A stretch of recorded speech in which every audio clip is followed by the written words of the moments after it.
Hey everyone, Pupsker here. Today we're going over ya boy Nidus Prime as I have just unlocked him and I was having a lot of fun with him on stream.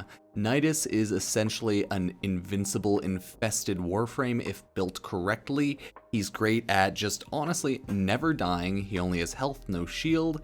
The general idea is pull enemies into one spot, just hit them with your abilities, and rinse repeat essentially. So I was leveling up Nidus Prime on my YouTube stream, got him fully leveled and everything as I just unlocked him on Sunday, and then I jumped on over to my Twitch stream to finalize his build and everything, and then I think I swapped it around a little bit off stream, but I'm pretty happy with what I have on my Nidus Prime now. So yeah, go follow my Twitch stream, like my YouTube video and all that jazz, and hit the notification bell if you want to support the channel. So if you don't know, Nidus is just beautiful. We'll quickly go over how his abilities work because it's kind of weird, right? So his passive is, if he's killed with at least 15 stacks of mutations, those stacks 15 are consumed, and he's 5 seconds of invulnerability and he restores his health to 50%. So getting mutation stacks is pretty easy.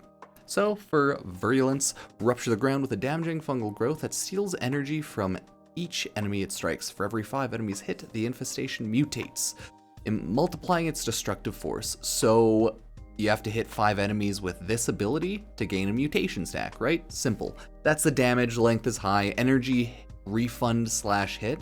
So you do have to hit 4 enemies with this, and yeah, you'll pretty much just regen all of the energy used. So you actually do not need any really efficiency, I would say, on Nidus whatsoever, but you'll see that in my build after. Then you have Larva. This is the ability that just, you use it, pulls everyone's together, and enemies killed while held have a chance of generating a mutation stack. So you want to pretty much pull enemies in with Larva and then use your first ability on them.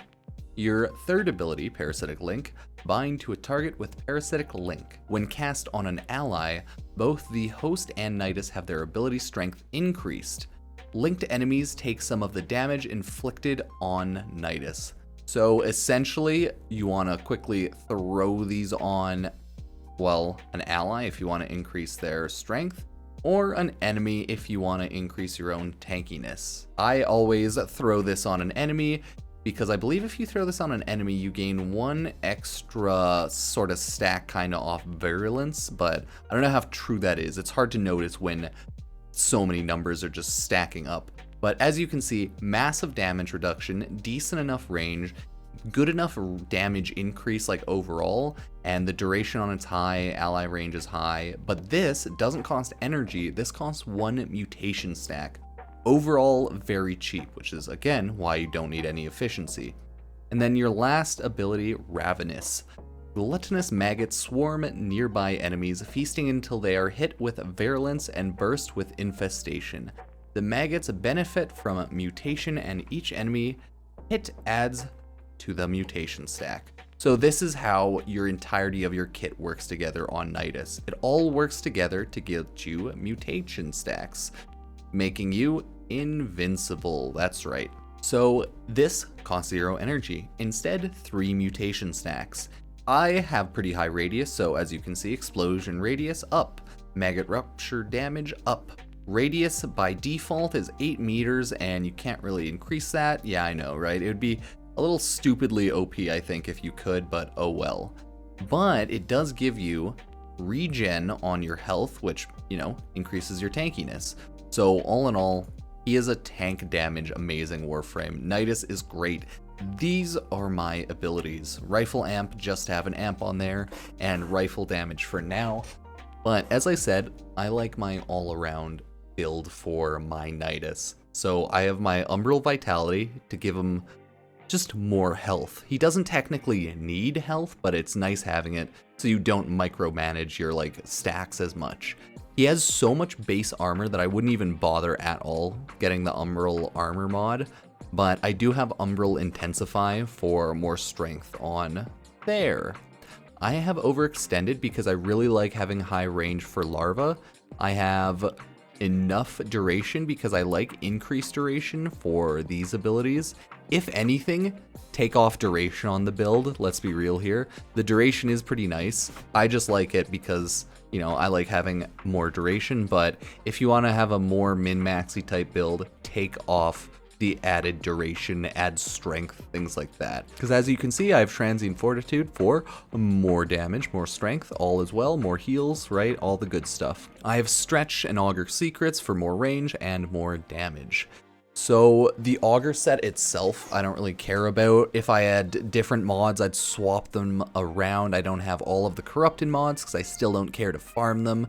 So there's always going to be more that I need to get and a better build that I could always get, but I also do not have any of the Nidus type of augment mods, so I'm just kind of ignoring that as well. So this is my build. It's mainly for the range.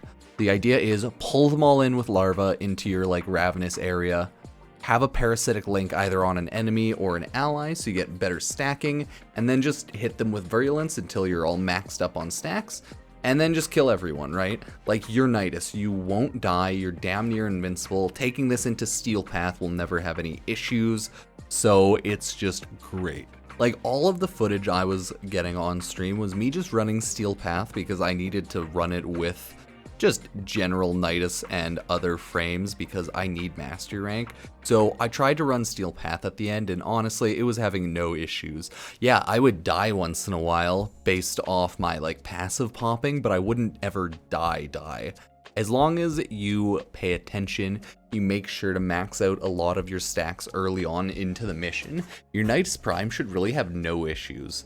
If you have a lot of augment mods, there's probably a lot of ways to build Nidus Prime, and honestly, I would say you can build Nidus Prime however you personally want. I myself just like to have range strength duration because, like, range is probably what everyone wants because pulling them in with your second ability is just kind of amazing and great. Having strength is great for added heals and damage, right? So you can never be mad at that. And then duration is more so just for ease of use and laziness. Like, I wasn't joking before when I said your your duration is the one thing you should take off.